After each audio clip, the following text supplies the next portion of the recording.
Ora PSBI, ora. Saya Dita Faisal masih di PSBI TV, jadi saya akan berbincang-bincang dengan manajer dari PSBI. Baru sih, tapi jangan lihat barunya, karena biasanya profesional itu tidak melihat anyar ataupun lawasnya. Kita langsung saja berbincang dengan Mas Randu. Hai Mas Randu. Halo.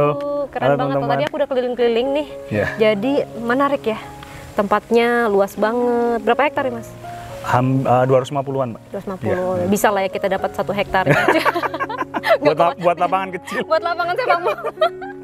Oke, Mas Randu, ini menarik sekali bahwa kalau dilihat dari sejarahnya dari tahun 85, Pak Heri itu menjabat sebagai manajer. Yeah. Kemudian sampai akhirnya di 2015, artinya 30 tahun loh 30 tahun. menjadi manajer dan diakui oleh publik kepemimpinannya dan bisa profesional. Salah satu berada di lingkaran pemerintah, satunya berada di lingkaran organisasi sepak bola.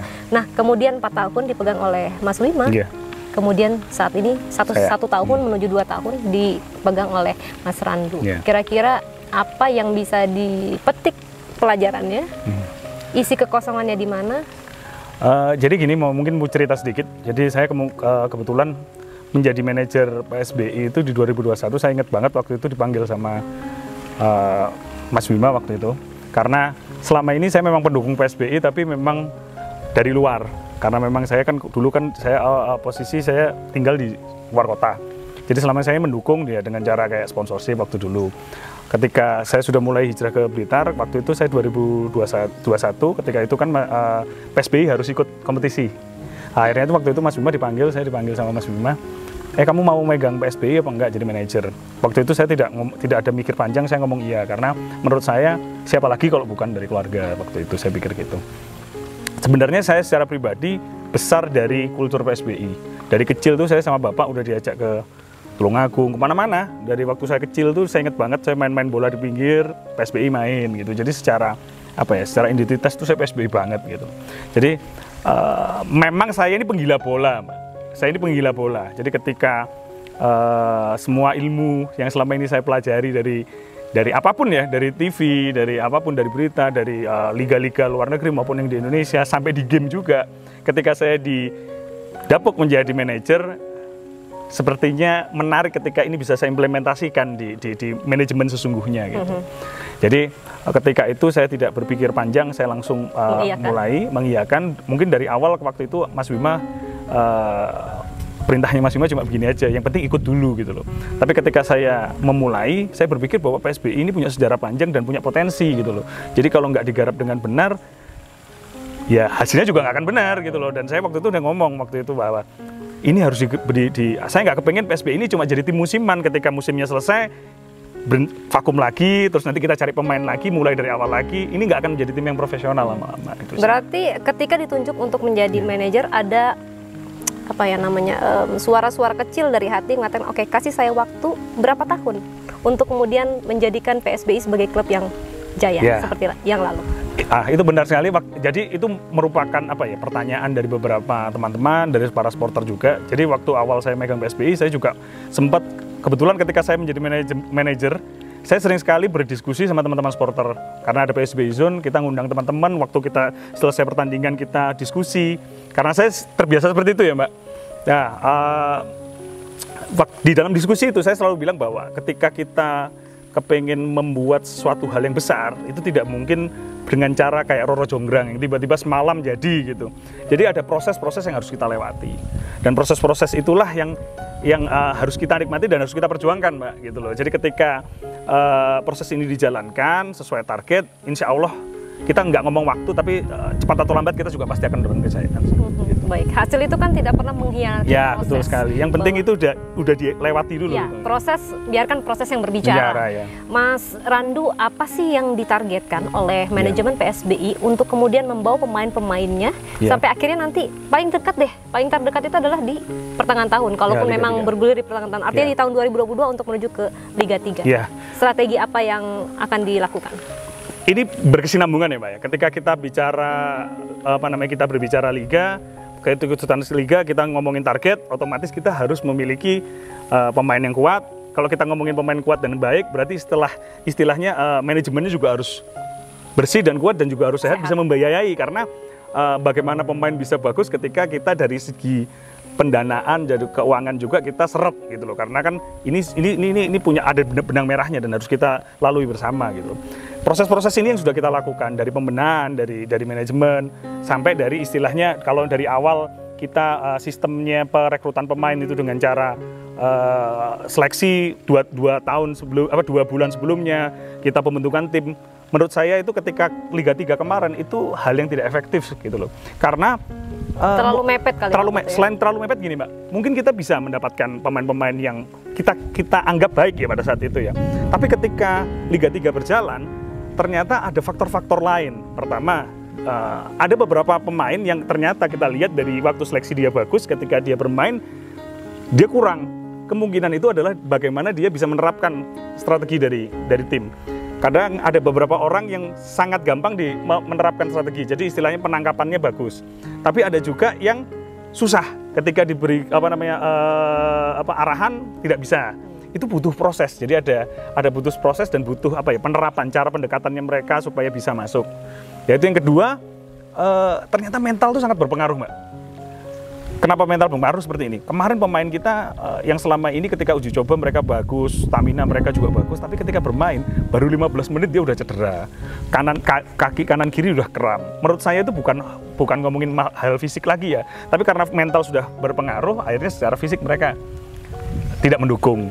Jadi proses-proses itulah penjaringan-penjaringan itu yang harus kita lakukan. Makanya salah satunya adalah kita menggunakan cara penjaringan pemain. Tahapan penjaringannya adalah dengan cara membuat kompetisi di beberapa tim-tim. Karena supaya apa? Mental bertanding mereka keluar. Jadi ketika mereka sudah teruji, walaupun tidak 100% ya, setidaknya mereka sudah teruji beberapa pertandingan dari stamina, dari power, dari iklim. Karena ketika kita bicara Liga 3 ini kan umur antara 17 sampai 22 tahun. Umur-umur ini kan sebenarnya kalau bisa dibilang kan umur-umur yang masih muda. Jadi ketika mereka itu harus ditempa dengan istilahnya suatu hal yang tanggung jawab yang besar gitu. Intinya itu. Ya, artinya semuanya itu dilakukan dengan cara dari awal, dari pembibitan awal sehingga mudah untuk melakukan pembentukan. Pembentukan dari pemain, mau diarahkan kemana pemain ini dan mau jadi seperti apa gitu ya. Oke, Mas Randu, masalah pembibitan. Ini bukan masalah sih, tetapi progres untuk melakukan pembibitan, mencari pemain-pemain handal sudah dilakukan di zaman kepemimpinan dari Mas Randu ini gitu ya, di eranya. Lalu bagaimana dimulai dari mana sih? Pelatih dulu kah atau pemain dulu sebenarnya? Pelatih dan pemain ini memang ketika kita membentuk tim ini harus berjalan bersama-sama. Karena pelatih-pelatih, saya kalau secara pribadi saya juga punya kewajiban, dari PSBI juga punya kewajiban untuk mengangkat potensi-potensi pelatih yang ada di Blitar. Banyak pelatih-pelatih Blitar yang punya potensi dan punya lisensi yang tinggi, tetapi memang belum punya tim. Makanya itu ketika proses pembentukan ini di liga yang kompetisi ini, waktu perusahaan ini kita menggandeng semua potensi-potensi yang ada, Mbak, untuk bisa melihat potensi pemain, potensi pelatih. Akhirnya kita bisa belajar bersama. Intinya seperti itu sih, Mbak.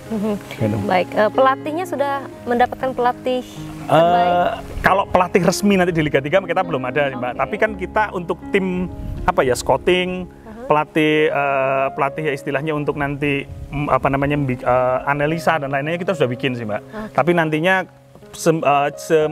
jalannya waktu nanti baru kita putuskan nih, kita butuh pelatih kepala harus dari dari luar atau memang kita menggunakan tim yang ada gitu loh, Mbak. Karena proses ini kan sudah dilakukan. Kadang-kadang kalau misalnya kita comot dari pelatih luar yang istilahnya baru ada takutnya semua proses ini tidak bisa diimplementasikan akhirnya gitu loh, Mbak. Dan kita juga punya komitmen dari beberapa tim yang ikut ini, yang nanti ikut kompetisi ini, Mbak. Kompetisi ini pelatih kepalanya yang juara itu akan kita masukkan ke tim kepelatihan. Oh, luar biasa sekali ya. Nah, proses untuk penyeleksian berlangsung dari Januari 2022 gitu ya, untuk mencari pemain-pemain yang handal tadi. Nah, seberapa seriuskah sebuah manajemen khususnya PSBI ini untuk merangkul dan juga memastikan kesejahteraan dari pemainnya, gitu loh. Kesehatan, kesejahteraan juga penting. Mungkin ada dokter khusus atau seperti apa? Betul. Jadi gini, kebetulan kita tahun ini alhamdulillah kita dapat kerjasama dengan nanti kita umumkan lah. Salah satunya intinya beliau ini adalah salah satu fisioterapis yang lagi memegang salah satu klub di Liga 1. Beliau ini memang lulusan sekolah yang tinggi dan memiliki memiliki pengalaman yang besar lah. Beliau ini kebetulan karena beliau ini asli Blitar, beliau ini kepengen istilahnya bersumbangsi untuk PSBI. Jadinya nanti ketika liga ini kompetisi ini kita mulai, nantinya pun dari hasil seleksi ini kita kerucutkan dari beberapa pemain. Dan dari beberapa pemain ini nanti kita ada screening, Mbak. Nanti screening ini kita lihat bahwa anak ini ada cedera atau tidak. Kalau misalnya cederanya parah atau tidak. Dari situ kelihatan, Mbak. Dan nanti ini tim fisioterapis yang nanti kita akan umumkan ini akan mendampingi kita sampai Liga 3 ini selesai, sampai Liga 3 selesai. Sampai segitunya ya, memperhatikan pemain dan mudah-mudahan benar-benar konsisten sampai akhirnya bergulir di Liga 3 itu, karena kesehatan pemain itu Mbak. Juga penting. Karena itu juga, Mbak, kayak Liga 3 kita tahu sendiri lah, kemarin kita Liga 3 di TV kita lihat ada yang meninggal kemarin, ada yang meninggal kemarin kiper. Karena waktunya terlambat untuk penanganan. Kadang-kadang gini, karena kita merasa kita ini semi amatir di Liga 3, akhirnya kita ini tidak menyiapkan sesuatu hal yang tidak terduga, Mbak. Sebagai contoh, waktu kita Liga 3 kemarin, waktu ada pertandingan waktu lawan Persem, saya tidak menyalahkan siapa-siapa ya, Mbak, tapi ini belajar dari situ dan akhirnya kita bisa tidak hanya menggantungkan pada satu pihak, Mbak. Jadi ada pemain saya itu jatuh dan posisinya salah. Leher yang kena waktu itu, Mbak. Dia jatuh, pemain salah satu kita, dan itu akhirnya pada saat itu waktu peristiwa itu semua itu kayak tidak siap dari tim perawat dan lain-lain itu kayak menyiapkan. Jadi akhirnya kita kebingungan gitu loh, Mbak. Dan kita sendiri, ini koreksi buat kita juga di PSBI, waktu itu kita tidak siap secara dokter tim juga tidak ada. Akhirnya kita kebingungan sendiri. Akhirnya kita angkat bawa rumah sakit, alhamdulillah anaknya nggak kenapa-kenapa. Itu menjadi suatu hal yang koreksi buat bukan hanya PSBI tapi untuk semua, dari panitia pelaksana, juga dari tim-tim yang ada, bahwa mau di Liga 1, 2, 3 kita harus siap dengan keadaan-keadaan seperti itu gitu loh. Makanya Liga 3 ini kita mempersiapkan, bukan kita bicara pasti terjadi hal yang tidak diinginkan, tapi kita akan menyiapkan dokter tim juga nantinya dari kita ya, Mbak. Jadi misalnya kita dibutuhkan, kita juga bisa langsung menangani pemain-pemain kita gitu. Artinya punya tim medis sendiri. Iya. Sebagai manajer dari PSBI, persiapan segitu matangnya sudah dipersiapkan menuju Liga 3 yang mungkin akan bergulir di pertengahan tahun atau mungkin akhir tahun. Nah, tim medis sudah disiapkan untuk seleksi tim. Kemudian bagaimana dengan kesejahteraan pemain? Ya. Korelasinya seperti itu, Mbak. Bagaimana pemain itu bisa maksimal. Karena kalau misalnya hak-haknya mereka dipenuhi, ya kan, Mbak, itu satu. Yang kedua, bonusnya mereka juga terpenuhi. Makanya itu dari sekarang memang selain dari tim, kita dari bisnis dan juga tim marketing dan manajemen dan sponsorship juga sudah mulai bergerak sih, Mbak, sekarang. Intinya kita sekarang sudah membuka diri. Kedua juga kita sudah mempersiapkan, itu sudah ada hitung-hitungan kasar. Kebutuhannya tim ini untuk misalnya kita optimis bisa Liga 2 itu berapa, itu udah kita hitung sih, Mbak. Jadi istilahnya nanti budgeting itulah yang kita cari dari sumber-sumbernya itu. Ketika budgeting ini udah aman, insya Allah kesejahteraan pemain-pemain dan teman-teman ini pasti terpenuhi, Mbak. Pasti gitu. Baik, Mas Randu, sebagai manajer tentunya kan proses perekrutan pemain itu ada di bawah tanggung jawab dan komando Mas Randu sendiri. Sebenarnya nanti pemain ini arahnya kemana sih dicarinya? Apakah yang total harus orang Blitar gitu, atau justru ambil pemain dari luar yang udah jago? Sebenarnya kalau kita mengambil kitah dari PSBI, Persatuan Sepak Bola Bangsa Indonesia, kalau kita ngomongin sejarah, sebenarnya PSBI ini memang dibentuk bukan untuk Blitar aja. Dan kalau dulu dari tahun 70-an itu bisa dari Kediri, makanya namanya PSBI, Persatuan Sepak Bola Bangsa Indonesia. Tapi untuk Liga 3 memang sebenarnya kalau dari umur 18 dan 22 tahun, itu kan kompetisi resmi itu kan sebenarnya tidak ada, Mbak. Kalau misalnya dari umur bawah itu ada Suratin, ada Elite Pro, mereka yang umur-umur di bawah itu ada, Mbak. Tapi ketika mereka sudah umur 18 tahun sampai ke umur 22 tahun, mereka kalau nggak masuk ke liga profesional, Liga 3, Liga 2, Liga 1, karirnya mati, Mbak, pasti sudah. Mereka sudah nggak punya kesempatan lagi. Makanya itulah kita tahapan perseleksian pemain dengan cara kompetisi pemain itu, agar potensi pemain ini bisa terpenuhi di situ. Makanya itu untuk tahun ini memang hampir mungkin kita hitung secara persentase, mungkin hampir 80%-nya akan kita ngambil dari kompetisi internal itu. Dan notabene itu adalah anak-anak asli Blitar. Kenapa? Karena kita punya tanggung jawab moral untuk mengangkat potensi-potensi di Blitar itu, Mbak. Nah, sisa 20% inilah yang kita ambil dari pemain senior, kan 3 orang. 3 senior ini, bagaimana 3 orang ini harus pemain-pemain yang istilahnya bisa menambah kekuatan tim, Mbak. jangan asal kita senior aja kita ambil gitu loh. Tapi dan selain itu mereka juga punya attitude yang baik. Kadang-kadang juga kita ngambil pemain senior, kadang-kadang tidak memberikan pelajaran yang bagus untuk anak-anak muda, tapi malah memperkeruh keadaan. Itu memang apa ya, tahapan seleksi kita selain dari individu skill juga dari attitude juga. Nah memang 80% itu memang kesempatan kita harus kita ambil dari kompetisi internal itu orang-orang asli Blitar. Bicara tentang peta kekuatan dari sebuah tim klub sepak bola PSBI ini sendiri, kalau saya pengen juga tahu dong sebenarnya peta kekuatan dari PSBI sendiri sudah dibangun. Kemudian kira-kira kalau lihat dari referensi klub-klub mana yang akan dijadikan sebagai panutan, boleh dong kita belajar dari yang bagus itu boleh banget harus. Gitu.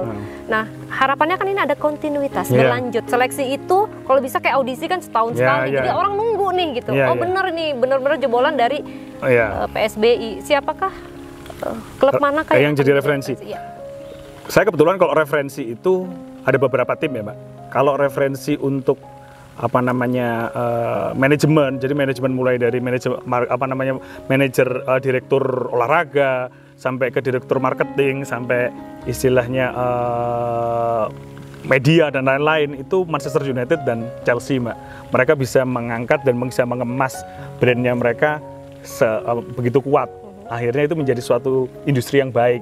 Brand aja kah atau justru trik-triknya, strateginya yang diambil? Sebenarnya mereka sudah kompleks ya Mbak. Kalau kita ngomong Manchester United sama Chelsea, mereka mulai pembibitan, mulai perekrutan pemain, sampai budgeting. Mereka memang udah kuat sampai untuk bagaimana cara menggait sponsor. Itu memang udah itu salah satu rujukan kita di sana. Tapi untuk pembinaan, salah satu referensi saya kalau saya pribadi adalah di Ajax Amsterdam. Ajax Amsterdam itu tidak pernah habis dalam menelurkan pemain-pemain muda baik. Sampai akhirnya mereka bisa diangkat dari usia muda menjadi pemain yang kelas 1, dan akhirnya dari pemain itu mereka jual lagi dengan harga yang mahal untuk tim-tim yang Eropa yang lebih besar. Itu tuh memang benar-benar menjadi udah bisnis yang sangat menarik. Mempersiapkan sebuah timnya sampai akhirnya bisnisnya pun berjalan gitu. Oke, Mas Randu, netizen bertanya-tanya sebenarnya. Oke, sebenarnya kalau manajemen dari tim ini sendiri sudah komit nggak ya bahwa tidak ada istilah beli pemain, langsung to the point aja. Kemudian tidak ada unsur politis, bahwa hak setiap orang berpolitik, oke dong. Oke. Kalau memang itu sudah jadi komitmen kita ya dari keluarga itu istilahnya, dan waktu itu istilahnya PSBI tidak boleh menjadi kendaraan politik gitu loh. Tapi ketika hak politik setiap individu pasti kita punya hak yang boleh. Tapi ada komitmen kita bahwa PSBI harus bebas dari namanya politik praktis. Tidak boleh ditunggangi. Tidak boleh ditunggangi siapapun. Siapapun boleh berpolitik. Bukan berpolitik Mbak. Istilahnya boleh berkontribusi siapapun. Tapi akhirnya ketika mereka berkontribusi, akhirnya mereka bisa mendapatkan istilahnya dukungan dari mana-mana, monggo. Tapi saya tidak mau PSBI ini menjadi suatu hal yang menjadi hal jualan, Mbak. Jadi istilahnya ketika dia menjual ketika politik tapi membawa nama-nama PSBI ini, akhirnya akan Mbak, PSBI bukan menjadi suatu hal yang baik lagi, tapi menjadi kendaraan sih. Saya nggak ngomongin seperti itu. Tidak profesional jadi. Oke, tentang beli pemain. Pemain titipan maksudnya, titipan. Itu menjadi isu yang setiap tahun ada sih Mbak gitu loh. Jadi intinya gini, pemain titipan itu kalau kita pribadi kita selalu kalau dari manajer itu kan mempersiapkan tim ya Mbak ya, mulai dari hak pemain sampai fasilitas yang ada. Tapi untuk ngomongin strategi, ngomongin bagaimana perekrutan pemain itu adalah hak dari tim pelatihan. Jadi kita tidak pernah mengintervensi Mbak. Jadi ketika di dalam pemilihan pemain itu ada beberapa yang mungkin diambil di dalam satu SSB atau apa, itu ya karena hak prerogatifnya mereka. Jadi kita tidak pernah intervensi Mbak. Jadi istilah pemain titipan itu kalau saya pribadi saya tidak pernah menitipkan pemain-pemain siapapun ya. Boleh ikut. Siapapun boleh ikut. Dan proses seleksi transparan, terbuka ya. Dan dicari yang terbaik. Iya, betul sekali Mbak. Terima kasih Mas Randu atas waktunya. Ya. Sudah meluangkan waktu, ini udah mendung ya. Iya, udah gelap. Ya, tapi ini pertanda baik sebenarnya. Biasa kan hujan itu adalah memang rahmat dan berkah. Semoga keberkahan di 2022 untuk kita semua, untuk PSBI, bahwa menuju Liga 3 nanti dalam proses seleksinya PSBI menjadi klub yang dibanggakan dan kembali kepada masa kejayaan. Saya Dita Faisal dan Mas Randu Ramaditya. Terima kasih. Terima kasih sudah menyaksikan PSBI TV. Tonton sampai habis baru komen. Oke? Ora PSBI. Ora.